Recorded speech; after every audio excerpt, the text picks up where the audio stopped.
How can we prove that a plus b whole cube equals to a cube plus 3a square b plus 3ab square plus b cube? So here is the proof. If we derive a plus b whole cube, it is actually a plus b into a plus b into a plus b.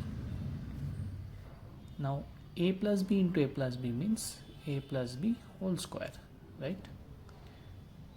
And we can write it in that way, a plus b whole square into a plus b. Now a plus b whole square means a square plus 2ab plus b square into a plus b.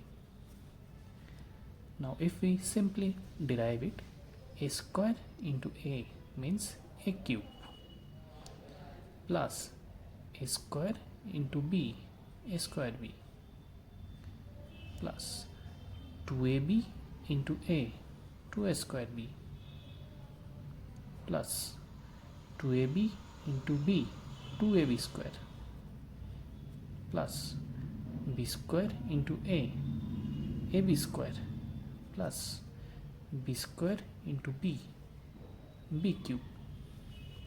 So a cube plus a square b plus 2a square b means 3a square b, plus 2ab square plus ab square means 3ab square,